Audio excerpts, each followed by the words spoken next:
네, 안녕하세요 청취자 여러분. 오늘 저희는 성경 속 한 인물, 모세의 아주 흥미진진한 초기 생애로 함께 들어가 보려고 합니다.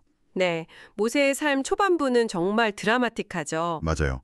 그의 탄생 배경부터 시작해서 그 극적인 구출 과정, 또 왕궁에서의 생활, 그리고 삶의 큰 전환종을 맞아서 미디안 광야로 가기까지 이 여정들을 따라가면서 그 속에 담긴 의미들을 한번 찾아보는 시간을 갖겠습니다. 네, 좋습니다. 이 시기가 모세 개인에게도 중요하지만 사실 이스라엘 민족 전체의 구원 이야기에서도 굉장히 중요한 뭐랄까 기초를 다지는 시기거든요. 그렇군요. 오늘 우리가 살펴볼 내용들을 보면 극한 상황 속에서도 결국 하나님의 계획, 그분의 어떤 섭리가 작용하고 있다는 걸 볼 수 있고요. 또 믿음, 인간적인 연약함, 그리고 리더십이 어떻게 준비되는지 이런 중요한 포인트들이 곳곳에 숨어 있어요. 아, 기대되네요. 그럼 이야기의 시작점으로 가볼까요? 시대 배경이 정말 암울했잖아요. 애굽왕 바로가 히브리 남자 아기들은 태어나면 다 나일강에 던져 죽이라고 명령한 때였죠. 네, 아주 끔찍한 명령이었죠. 모세의 부모는 둘 다 레위 지파 사람이었는데 아이를 낳고 보니 기록에 따르면 아이가 너무 아름다운 아이였다고 해요. 네, 맞아요. 사도행전 7장 20절에서도 그의 외모가 비범했다 이렇게 언급하고 있죠. 이게 그냥 단순히 외모가 잘생겼다는 뜻일까요? 아니면 뭔가 다른 의미가 있었을까요? 그게 좀 해석의 여지가 있는 부분인데요. 단순히 외모가 준수하다는 걸 넘어서 하나님께서 장차 큰 인물로 쓰실 사람에게 미리 보여주시는 어떤 특별한 은혜의 표시, 약간 카리스마 같은 걸로도 볼 수 있다는 해석이 있어요. 아, 삼손이나 사무엘처럼요? 네, 그쵸. 그런 인물들의 탄생 이야기와 좀 연결되는 면이 있죠. 그런데 여기서 진짜 중요한 건 그 부모님의 행동이에요. 히브리서 11장 23절을 보면 이분들이 왕의 명령을 어기고 아기를 석 달 동안 숨긴 것이 단순한 부모의 정 때문이 아니라 믿음 때문이었다고 딱 짚어주거든요. 아, 믿으리요? 네, 그 암담한 현실 속에서도 하나님께서 이스라엘을 구원하실 거라는 약속을 붙들었기 때문에 목숨 걸고 아들을 지킨 거죠. 이런 가장 어두운 시기에 구원자가 태어나서 보호받는 데는 이 설정 자체가 하나님의 일하시는 방식, 그분의 섭리를 아주 잘 보여주는 예라고 할 수 있어요. 듣고 보니 정말 그렇네요. 나중에 헤로드 왕 때 아기 예수님이 보호받은 사건과도 좀 겹쳐 보이고요. 맞아요. 그런 연결점을 찾아볼 수 있죠. 그런데 결국 석 달이 지나니까 더는 숨길 수가 없게 된 거죠. 네, 아이 울음소리도 커지고 들킬 위험도 높아졌겠죠. 그래서 부모님이 정말 가슴 아픈 결정을 하잖아요. 네. 갈대로 상자를 만들고 거기에 역청이랑 나무진을 발라서 아기를 넣어서 나일강과 갈대 사이에 뒀다고요. 네, 이건 뭐 거의 마지막 선택이었겠죠. 어떻게 보면 버리는 것 같기도 하고 또 어떻게 보면 간절한 마음으로 어딘가에 맡기는 것 같기도 하고요. 참 복잡한 심정이었을 것 같아요. 그렇죠. 절박함 속에서 하나님의 손길에 맡기는 그런 믿음의 행위로도 볼 수 있을 것 같아요. 무험 없이는 얻는 것도 없다는 말처럼요. 그때 누이 미리암이 멀리서 지켜보고 있었고요. 그런데 정말 놀라운 일이 일어나죠. 네, 바로 그때요. 하필이면, 정말 하필이면 바로의 딸 공주가 목욕하러 강가에 나왔다가 그 상자를 발견하는 거예요. 바로 이 지점에서 하나님의 개입이 정말 극적으로 나타나는 거죠. 인간의 계획으로는 상상할 수 없는 방식이잖아요. 그러게요. 아기들을 죽이려고 명령한 왕의 딸이 그 아기를 발견하다니요. 네. 심지어 그 공주가 상자 속 아기의 울음소리를 듣고 불쌍히 여겼다고 기록되어 있어요. 히브리 아이인 줄 알면서도요. 이건 바로 왕의 잔인함과 너무나 대조되는 하나님의 어떤 긍휼하심을 보여주는 장면이라고 할 수 있죠. 아, 그 대조가 정말 선명하네요. 네. 어떤 주석가는 에스겔 16장에 나오는 하나님께서 버려진 아기를 거두시는 그 모습과 이걸 연결하기도 해요. 버려진 것 같았던 순간이 오히려 가장 안전한 구원의 기회가 된 거죠. 그때 멀리서 지켜보던 미리암이 용기를 내서 다가가잖아요. 네, 타이밍이 아주 절묘했죠. 히브리인 유모를 구해드릴까요? 하고 묻죠. 공주가 그러라고 하니까 미리암이 자기 엄마, 그러니까 모세의 친어머니를 데려오잖아요. 와, 이건 정말 기가 막힌 반전이죠. 네, 자기 아들을 자기 손으로 키우게 된 것도 모자라서 공주에게 삭까지 받으면서 키우게 되다니요. 정말 아이러니하면서도 그 안에 하나님의 정말 세밀한 계획이 보이는 거죠. 아기를 살리는 것뿐만 아니라 가장 좋은 환경, 친어머니 품에서 젖을 먹고 자랄 수 있도록 길을 열어주신 거예요. 아기와 어머니 모두에게 정말 큰 위로였겠네요. 그럼요. 엄청난 위로와 기쁨이었을 겁니다.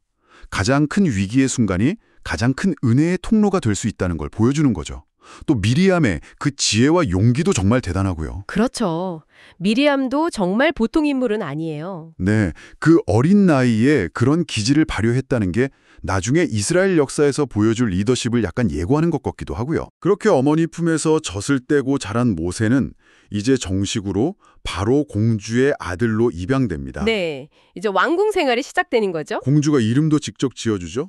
모세라고 물에서 건져내었다는 뜻이라고요. 네, 맞아요. 이 입양으로 모세는 그야말로 이집트 최고의 교육을 받게 되잖아요. 당시 세계 최고 수준의 학문과 지혜를 다 배울 기회를 얻은 거죠. 사도행전 7장 22절에서도 그가 말과 하는 일들이 능했다고 하잖아요. 맞습니다. 이 왕궁에서의 교육기간, 이 40년이 모세의 인생에서 또 다른 아주 중요한 하나님의 준비 단계였다고 볼 수 있어요. 준비 단계군요. 네. 하나님은 그냥 쓰시는 게 아니라 필요한 자질과 역량을 갖추도록 미리 준비시키시는 거죠. 이 시기를 통해서 모세는 앞으로 이스라엘 백성을 이끌 지도자로서의 소양, 또 율법을 기록할 역사가로서의 능력, 그리고 나중에 강대국 이집트의 왕 바로 앞에 당당히 서서 하나님의 메시지를 전해야 하잖아요. 그런 외교관 같은 역량까지 다 갖추게 되는 거예요. 와, 정말 다방면으로 준비시키셨네요. 네. 심지어 어떤 자료에서는 유대 전승을 인용해서 당시 공주에게 다른 아들이 없었기 때문에 모세가 어쩌면 잠재적인 왕위 계승자로까지 여겨졌을 수도 있다는 이야기도 나와요. 왕위 계승자요? 와, 정말 대단한 지위였을 수도 있겠네요. 네, 뭐 그럴 가능성도 있다는 거죠. 그만큼 높은 위치에 있었다는 걸 보여주는 이야기고요. 근데 여기서 또 하나 흥미로운 점은 이방인인 애굽 공주가 나중에 이스라엘 민족에게 하나님의 율법을 전해줄 그 위대한 지도자의 이름을 지어줬다는 사실 자체인 것 같아요. 바로 그 점이에요. 예리하시네요. 어떤 주석가들은 이걸 그냥 우연으로 보지 않고 더 깊은 신학적인 의미를 찾으려고 해요. 예를 들면 어떤 의미일까요? 예를 들어서 이게 이방 세계를 향한 하나님의 구원 계획을 미리 보여주는 어떤 복선일 수 있다는 거죠.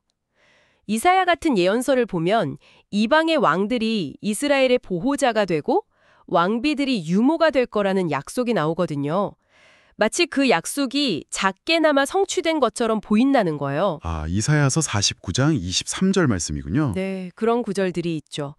또 시편 113편 말씀처럼 하나님께서 가난한 자를 먼지 더미에서 일으키셔서 귀족들과 함께 세우시는 분이라는 걸 보여주는 아주 극적인 사례라고도 할 수 있고요. 그렇군요. 정말 많은 의미가 담겨 있네요. 그렇게 왕궁에서 40년이 흘렀어요. 모세는 이제 어엿한 성인이 되었고요. 네, 인생의 전반기를 왕궁에서 보낸 거죠. 그러던 어느 날 모세가 자기 동족 히브리인들이 고된 노동에 시달리는 현장을 직접 찾아갑니다.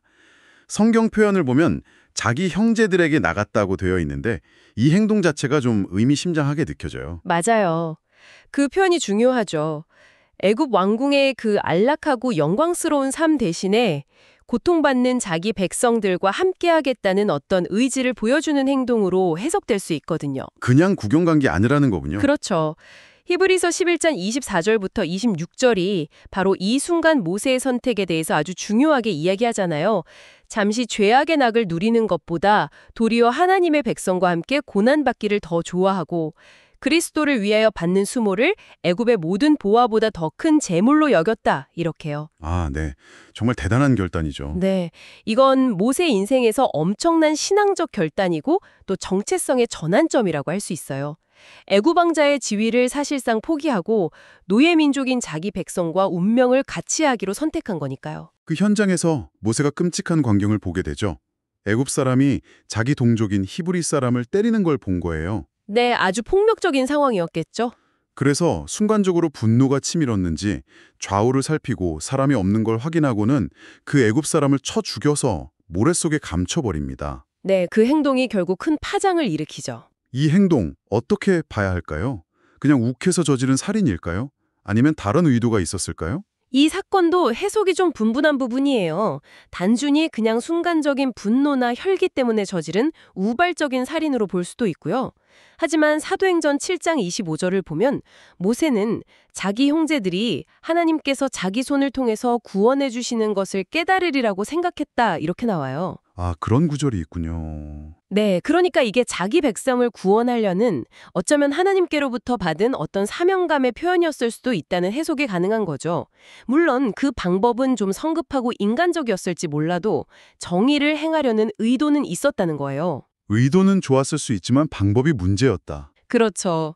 심지어 어떤 유대 전승에서는 베드로가 아나니아와 삽비라를 말씀으로 심판해서 죽게 한 것처럼 모세도 어떤 영적인 권능으로 그 애굽인을 죽였다. 뭐 이렇게까지 이야기하기도 해요. 와, 그렇게까지요? 네. 또 모래 속에 감춘 행동도 나중에 홍해에서 애국 군대가 수장될 사건을 미리 보여주는 상징적인 행동이다. 이렇게 해석하는 시각도 있고요. 정말 다양한 해석이 있네요.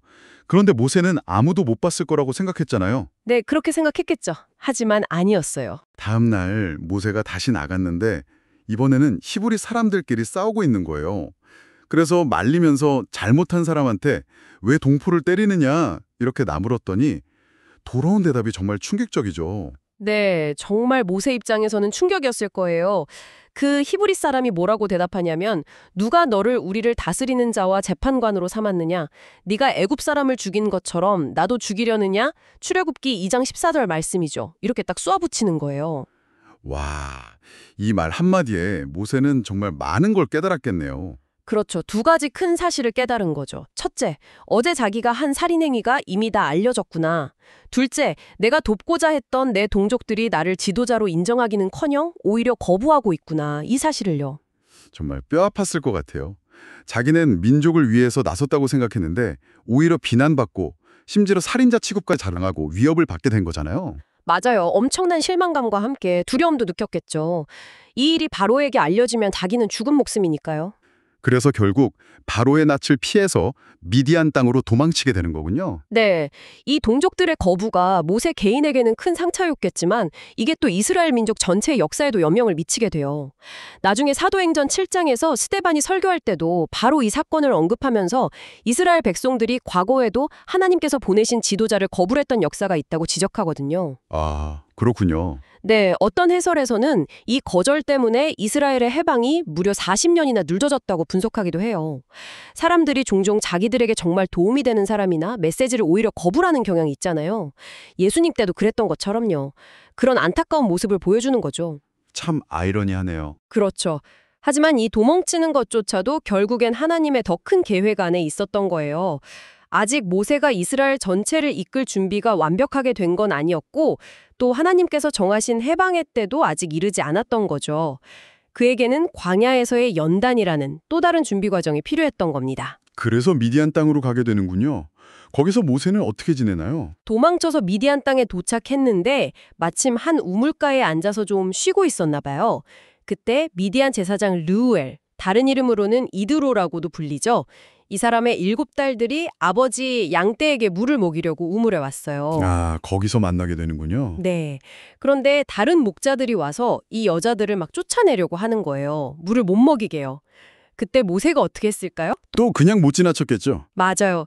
모세의 기본적인 성품이 드러나는 거죠. 자기가 지금 도망자 신세인데도 그 불의를 보고 가만히 있지 않아요.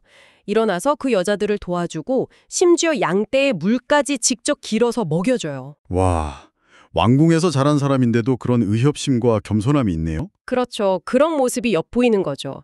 이 일이 계기가 돼서 루엘의 집에 초대를 받게 되고 결국 거기서 지내게 돼요.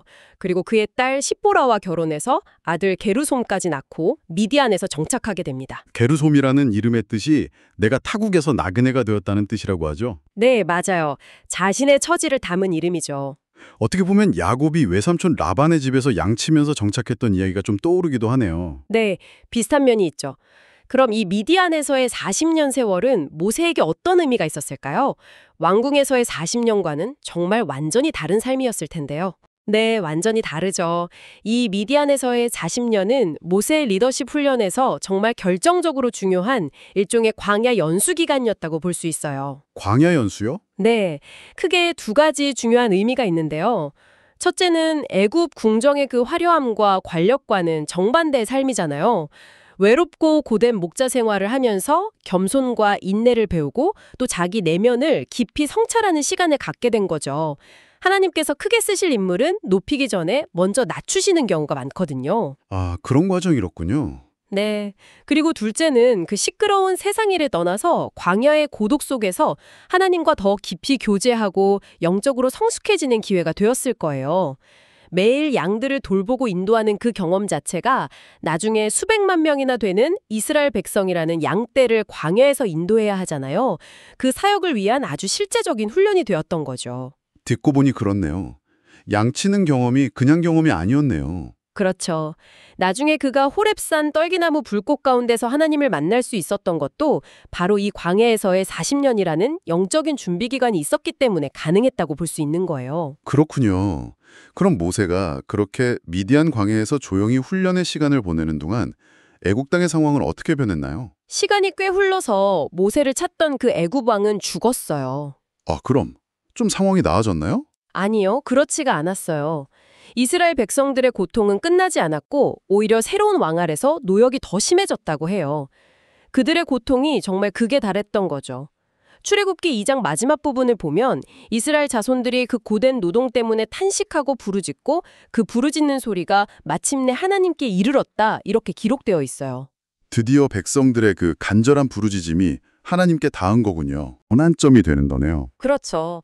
어떤 자료에서는 에스겔 20장 8절 같은 구절을 근거로 해서 이 시점에 이스라엘 백성들이 그동안 좀 의지했던 애굽의 우상들에게서 돌이켜서 드디어 하나님께로 마음을 향하기 시작했을 가능성도 있다고 봐요. 아, 그럴 수도 있겠네요. 네, 중요한 것은 그들의 그 간절한 부르짖음이 마침내 하나님의 때가 가까이 왔다는 걸 알리는 신호탄이 되었다는 점이에요. 특히 출애굽기 2장 24절과 25절을 보면 하나님이라는 단어가 4번이나 반복해서 강조되거든요. 4번이나요? 네, 하나님이 그들의 고통 소리를 들으시고 하나님이 아브라함과 이삭과 야곱에게 세운 그의 언약을 기억하사 하나님이 이스라엘 자손을 돌보셨고 하나님이 그들을 기억하셨더라. 이렇게요. 이게 그냥 힘들구나 하고 아셨다는 정도가 아니에요. 그럼 어떤 의미인가요? 이건 이제 하나님께서 조상들과 맺으셨던 그 언약을 기억하시고 그들을 구원하시기 위해서 적극적으로 행동하실 거라는 걸 아주 강력하게 보여주는 표현이에요. 이제 곧 위대한 출애굽의 역사가 시작될 거라는 일종의 예고편 같은 구절이라고 할 수 있죠. 와, 정말 듣기만 해도 가슴이 뛰네요. 오늘 저희가 모세의 탄생부터 미디안에서의 삶까지 그의 인생 전반부 80년을 정말 숨가쁘게 따라왔는데요. 왕의 명령을 피해서 갈대상자에 담겨 강물에 띄워졌던 아기가 애굽의 왕자가 되었다가 또 살인자가 돼서 광야로 도망치고 거기서 40년 동안 양치기로 살아가는 모습까지 정말 파란만장한 삶이었어요. 네, 그렇죠. 그런데 이 모든 과정 하나하나에 정말 보이지 않는 하나님의 세밀한 계획과 인도하심이 계속해서 작용하고 있었다는 것을 오늘 자료들을 통해 다시 한번 느낄 수 있었습니다. 네, 맞습니다. 오늘 살펴본 모세의 초기 생애는 우리에게 참 중요한 메시지를 주는 것 같아요. 때로는 실패처럼 보이는 순간들, 예를 들면 모세의 성급한 행동이나 동족들의 거절 같은 거요. 또 아무 의미 없이 길게만 느껴지는 기다림의 시간, 미디안에서의 40년 같은 시간이요. 이런 것들조차도 결국에는 하나님의 선하신 목적을 이루기 위한 과정의 일부가 될 수 있다는 거죠. 실패나 기다림까지도 과정의 일부다. 네, 하나님은 인간의 연약함이나 실수까지도 사용하셔서 당신의 그 위대한 계획을 만들어 가시는 분이라는 걸 모세의 이야기를 통해서 배울 수 있는 것 같아요. 그렇군요. 듣고 보니 어쩌면 지금 우리의 삶에서 겪고 있는 예상치 못한 어려움이나 좀 막막하게 느껴지는 기다림의 시간들도 우리가 다 알지 못하는 더 큰 그림 속에서는 꼭 필요한 준비 과정일 수 있겠다는 생각이 드네요. 바로 그 지점을 오늘 청취자 여러분과 함께 나눠보고 싶었습니다. 혹시 지금 여러분의 삶에서 미디안 광야처럼 느껴지는 그런 시기를 보내고 계시다면 어쩌면 그 시간이 훗날 하나님께서 여러분을 통해 이루실 더 큰 계획을 위한 꼭 필요한 준비 기간은 아닐지 한 번쯤 조용히 돌아보는 시간을 가져보시는 건 어떨까요? 네, 정말 깊은 여운을 주는 질문인 것 같습니다. 오늘 저희와 함께 모세의 이야기 속으로 깊이 들어가 주셔서 감사합니다.